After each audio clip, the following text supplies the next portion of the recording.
What's going on, everybody? This is Kenny Cummins here, chilling with Kenny C. Happy New Year, see you all. Hope everybody is doing all right. Happy Black History Month. Um, blackety, blackety, black, y'all. I chuckle every time when I see that on February 1st. I can't believe that was an actual song. I thought that was just some random TikTok video or something, but it's an Right. actual song. Uh, but so joining me on the show. My first wrestling interview of 2026 is a wrestler out of Dayton, Ohio. He's a few years into his career making waves. He's wrestled for some Midwest companies such as Mega Wrestling, Extreme Valley Wrestling, Battle on the Border, RCWA, just to name a few. Everybody else in the Midwest is going to get familiar with him for sure. It's downright and fierce. He is known as the man with the do-rag. Kodee Travers is with me right now. How's it going, man? Hey, it's going good. Just a little drowsy, long work day, but I'm happy to be here. How you feeling, Casey? How you I, feeling? I feel good, man. Great to have you here. Of course, I've known you for less than a year. I know we have mutual friends in the independent wrestling scene. And I think the first time we met was the AEW show in Cincinnati. Uh, Yeah, yeah, yeah, that was so Maximum Carnage when they were at the was that the Andrew Brady Music Center? yeah, Andrew Brace, yeah, that's what it was. So as soon as I saw the do rag, I knew that was she.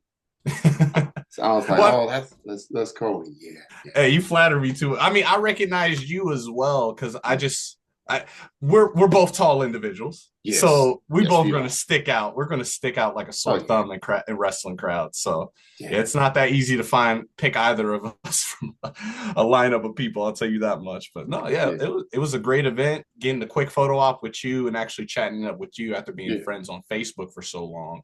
It's pretty great. It was a great experience. yeah, for sure, man. So we in 2026 now, looking ahead. What you looking forward to this year as far as opportunities, shows, networking, things of that nature. What does Kodee Travers have in store for 2026? Man, it's kind of like the other way around. It's kind of what like 2026 has in store for me. I mean, going into this year, I have a lot of stuff lined up. I think the biggest is definitely going to be my trip to Wakayama, Japan. Um, I tried to go to Japan last year. Unfortunately, it just didn't work out due to, issues in my real life, but getting past those hurdles, you're always going to run speed bumps in real life. So all you can do is I keep that Spider-Man moniker, pick yourself up, dust yourself off, keep fighting. And I didn't get to Japan last year. I will definitely be in Japan this year in May. I'm looking forward to working with Mega Championship Wrestling again this year, like I did last year for the first time. I'm looking to travel more outside of the Midwest. I'm looking to get my Kentucky license because you said we're both Kentucky boys. I was Yeah. originally born in Okay. Lexington, Kentucky. That's actually where majority of my family is. I'm just up here in Ohio, kind of by my lonesome. But like I said, I'm wanting to travel more. I'm looking forward to my trip to Japan. I'm looking forward to getting acquainted with other bookers, wrestlers, managers, everyone within the wrestling ecosystem. Just really going outside my nest of the Midwest. That's awesome, man. So yeah, I am. So I'm born in Mississippi, raised in Ohio, reside in Kentucky. So I do Ooh. have Ohio roots. Lived in Cincinnati for 7 years. Lived in Columbus for 4 years. And then I spent pretty much majority of my life here in Lexington. So I've become very acquainted in the 859. So yeah, shout out to Lexington. But Yes, I sir. still got love for Ohio. I literally grew up there before I got into Kentucky. So and since these past few years, I've been reacquainted with Ohio. I'm going to Cincinnati. I've been to Dayton for Wrestling Revolver. I've been to Cincinnati for Ascend Pro Wrestling, NWF. Yeah, so I got love for Ohio. That's that's never gonna change. Uh, Dude, definitely so feel that. yeah, for sure, man. So um, you definitely making strides in wrestling, and I've gotten to see your work on YouTube. I've seen your matches. I like your style. I like your energy. I like you work with the crowd. Um, you're a few years in. How are you feeling about your progress as a wrestler within a few years in? I'm enjoying my progress. I think, quick backstory.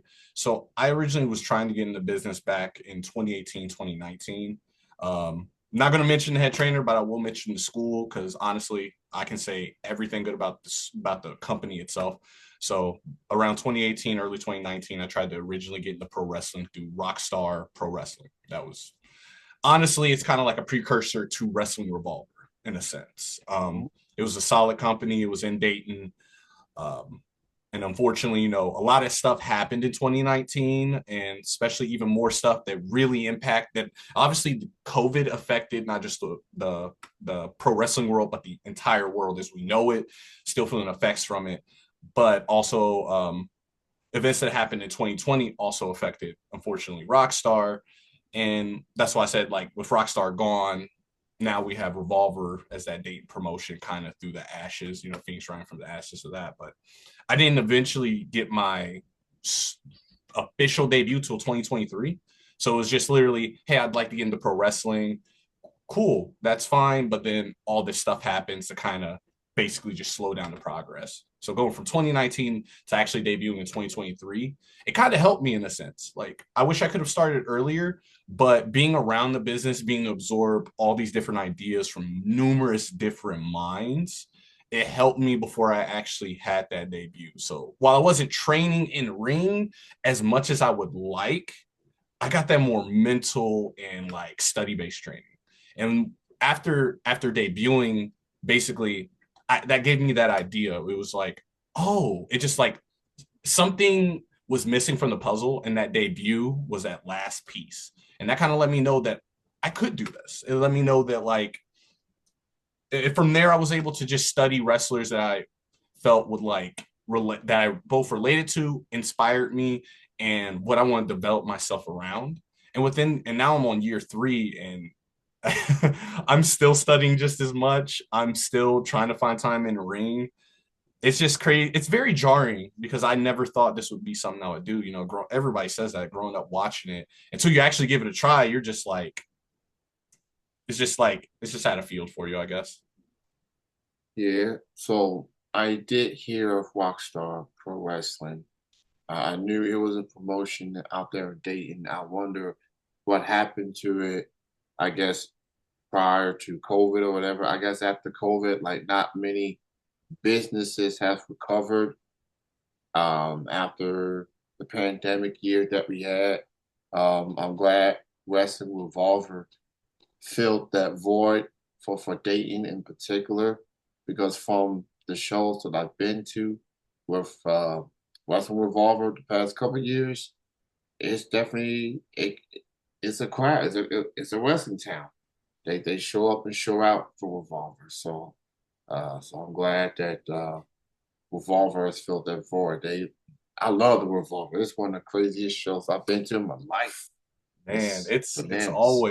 always a banger when you go to a Revolver event. There are other companies that have sprawled out since, XVW, since Rockstar Pro Wrestling unfortunately had to close its doors. But like I said, a company such as XVW, they've come to fill the void. They've been around. Actually, XVW has been around. I had to do research on them, and that's the company that originally gave me my debut. They've been around 16 years, and I hadn't been familiar. They were just more so in northern Dayton. They were more so in Inglewood at a time, and Yeah. eventually made their way to Dayton. But no, I love Revolver. I definitely love XVW. They've shown me some love as well. Talking about that debut, man, it was just a regular day for me. I'm just helping out the company because I'm still a green guy. I'm just looking to pay my dues and show that, hey, eventually, once you guys do put that trust in me, give me that opportunity, I'm gonna knock it out the park. And before I was packing my bags to leave for the day, helping them set up for the ring and everything, hey, Kodee, don't go, because like cards always subject to change. Yeah. Cards always subject to change. So, and that's what happened. Someone couldn't make it. I had gear. Uh, they felt I was ready. I thought I was ready, and I went out there and did it, and it went exactly. It went exactly how I thought it would, and just getting to the back that night I was just like, wow. The only hurdle I need to get past was, could I really do this? Can I actually, when I step through that curtain, can I make it happen and the magic happen? Bro, for sure, man. So you have this catchphrase or this tagline, and it reads down white fierce. Where did that came from? Was it your idea, someone else's idea? What led to down white fierce? So let's go. Let's so Kodee. So how should I put it? Before I got into pro wrestling, I love fighting games. I love Street Fighter, Mortal Kombat, King of Fighters, Soul Calibur, Tekken. I grew up on fighting games. And I used to be a competitive fighting game commentator and player. Used to be sponsored. I fly across the country. I've worked with the Cleveland Cavaliers. I've been in front of thousands as an MC or just as a commentator in the back on screen. So with fighting games, there's like inputs. There's inputs to do moves. So one of the main moves in any fighting game everyone knows is Hadoken from from Street Fighter. Um, so the input for a Hadoken is the down, right, and then the fierce input is just the heavy punch because there's light, medium, heavy moves. So that's pretty much downright fierce. I then took that input and then I wanted to I have to make this I have to make it mean something to me. I have to make it mean something to me. And fierce again, that's a heavy move in fighting games. That's a strong move, excuse me. And I just like to transfer that into either my personality or my ferocity when it comes to just popping through that curtain. When I pop through that curtain, that switch cuts on, boom, I'm fierce, I'm energetic, whether I want the crowd on my side or not. I'm going to bring that high level of energy in anything I do. And that's the best way to pretty much describe like the background of what it means to me. Yeah, I do love me some fighting games. Yes, You sir. know, I mean, Mortal Kombat, Street Fighter, Tekken. Oh, I, look at st- this. I Oh, he still got have my the controller. I'm not as good as I once was. I yeah, don't play for money no more, but hey. yeah. It's yeah, those were the days, the arcades, going to the whatever Chuck E. Cheese or um whatever place it was, and you see your light your eyes get big and you see those arcade games. And I'm speaking of Street Fighter, I've seen the trailer for the movie that's coming out. I loved it. I It's loved so it. it like people, it's crazy. People were complaining about like the designs and this. I'm like, nah, you need that little bit of campiness with it. Yeah, Like especially with them having, I can't wait to see how Roman depicts Akuma. That would be cool. I yeah, think Kodee will be fine. Everyone looks good. It'll be a great yeah. movie. It is everything about that trailer was like I'm in. People, it's people complain about fighting games translate into movies and the Street Fighter, the OG Street Fighter, even with Jean-Claude Van Damme, it just Sir. it didn't hit, for a lot of people, for the diehard fans. And going into fast forward to now, like they hit a home run with that trailer. Like Cody with the long hair, okay, I'm with that. And so I'm looking forward to.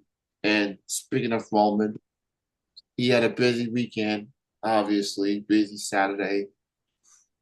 I'm sensing redemption.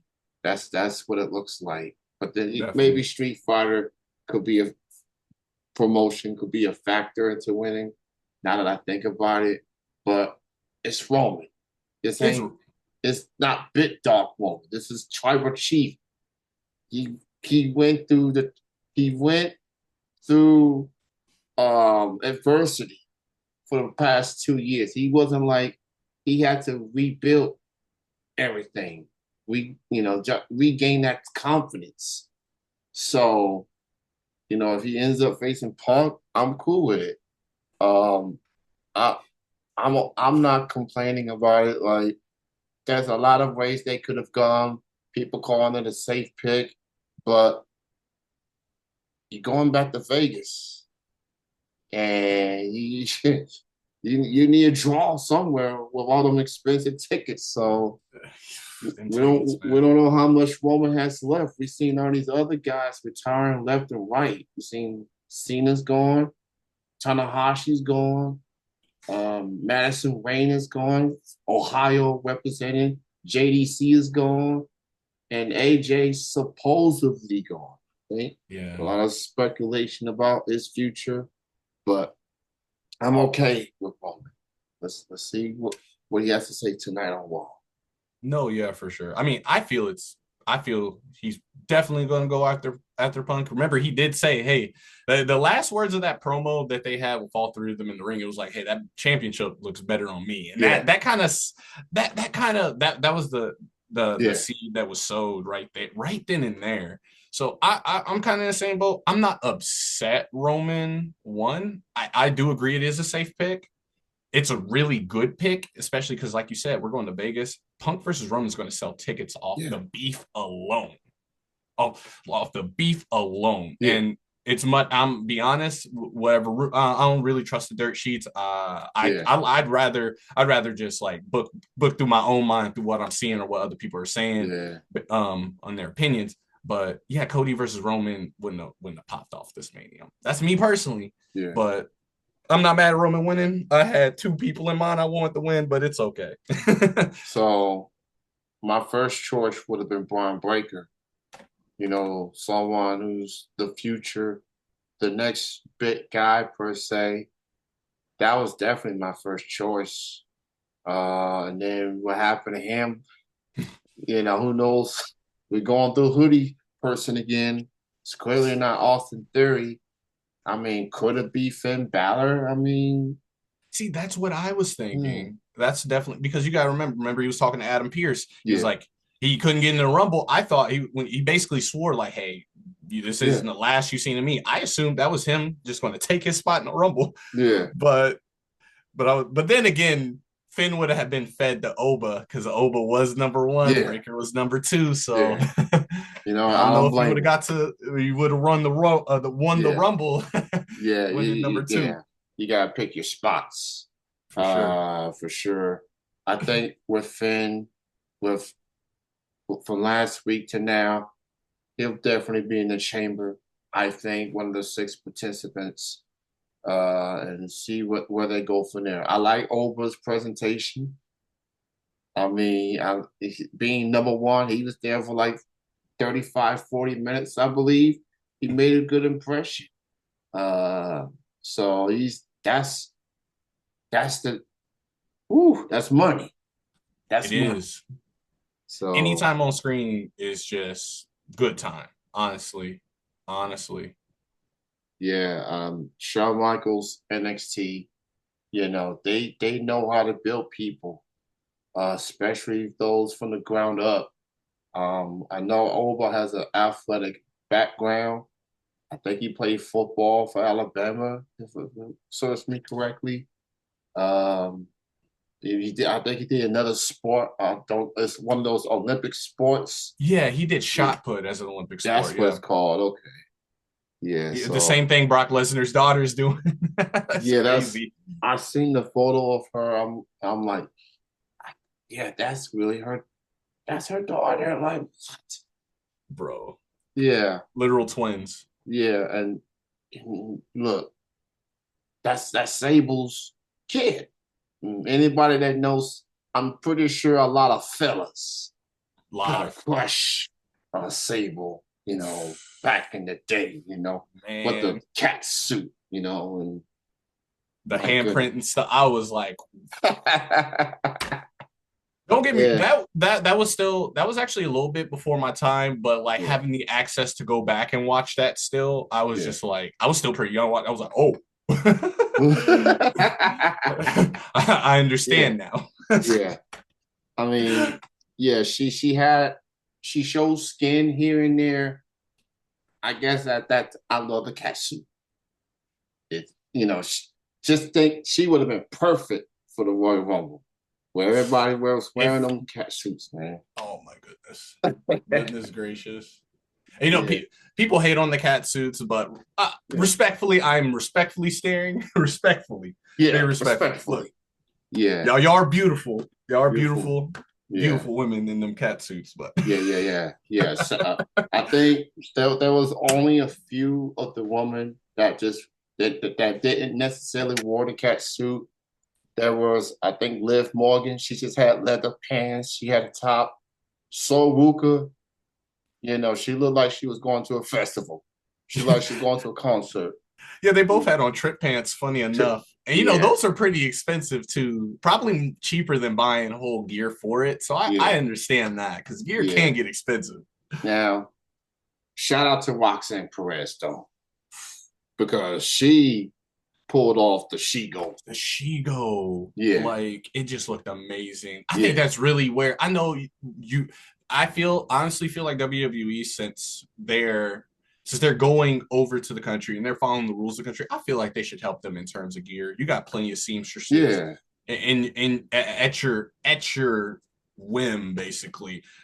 I feel they could help them out with that, but I guess with yeah, all the creativity and all the women, yeah, it could create a workload, but I do yeah. wish they would help them on that, especially when we could see creative stuff like that. They are a $1 billion company for crying out loud. Like Right.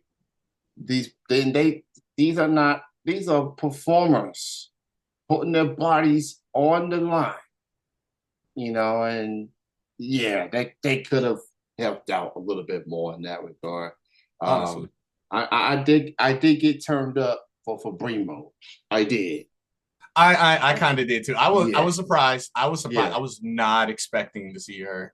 No, Not expecting. I didn't think she was going to be there neither. And now it's like they're coming for those women tag team titles. That part. Bree's already on social media manifesting it. So Rhea and Io, y'all might be crossing paths with the Bellas on this Yeah. road to WrestleMania. That's the only thing they have yet to do. They've held single titles already. They were long gone before the tag team titles became a thing. So it's unfinished business at this point for them. Absolutely. Uh, Plus, we ain't seen Twin Magic in such a long time. yes. I love moments like that where you can just catch someone off guard because they just don't know the slight little details. Yeah. So, nah, I'm rooting for them. I hope they do get the World Tag Team titles, get that last accolade, and then right off into the sunset. Kind of like Yeah. Sheamus. All he needs is that Intercontinental Championship. Yeah, Dom ain't man. letting it go. Yeah, we gotta build the agenda for the fella because he's so underrated. I don't think he's just he's still going, and maybe he'll get his flowers once it's all said and done. But he's had an incredible career himself. I guess they just struggling with him, just trying to figure out how he's fit into the picture. There's a lot of talent that you're trying to get TV time, and it's like everybody can't get that time, unfortunately. So someone's gonna Right. get left out. Uh, but I mean, we'll see, man. Where can people find you, man? Well, on social media, man. Where can people touch base with you? You can find me on every social media at Kodee Travers. That's KODEETRAVERS. Everything: YouTube, Facebook, Instagram, Blue Sky. I try to post on multiple social medias as best I can, but easier said than done. Yeah, for sure, man. And you got any upcoming wrestling shows this month? So tomorrow, I got handful. So tomorrow, in Dayton, live TV, DATV broadcast for Rock and Roll Wrestling 5, huge event live on Dayton TV. We're having the Artest annual excuse me, annual Artest Battle Royal. Is going to be a Royal Rumble type match, basically celebrating the life of the artist known as Artest Graham. Uh, he's unfortunately no longer with us. This will be our first memorial event for him, so we're looking to show out tomorrow. This Saturday, I'll be at Tough Pro Wrestling, step into the ring against a fellow that I actually been training with recently, Bailey Dynamite. Next, and then February 14th, I'll be in Richmond, Indiana, defending my heavyweight championship at RCWA. And that is pretty much it for me for this month. Actually, pretty chill month for you, boy. All right, sounds good, man. Check out the homie Kodee Travers all over the Midwest. And I know we definitely gonna see him in Kentucky at one point. It's coming. It's in the works. I got a couple companies looking out. Yeah, yeah, for sure, man. So good to have you on. Thank you for having this chat with me. And yeah, we definitely will be crossing paths again at some point 2026 and so forth. So you enjoy your night, stay warm. Let's just get through these last 6 weeks so we can get spring in here. For sure, yeah, sure. Somebody's got to melt these streets because it's my goodness, man. It's been over a week since the snowstorm, and some of these roads are still not clear up. That's very alarming. Yeah, it is. Definitely is. Yeah, so all right, man. You take care. You have a good night, man. Hey, you do the same. You say All bye. right. Say bye. Oh, we got a cameo from the kitty. From the cat, my oldest. She's saying Yeah. bye. She wanted attention. All right. we do welcome animals on this show, so we cool. We cool. You have a good night, man. Hey, you do the same. All right, peace. All right.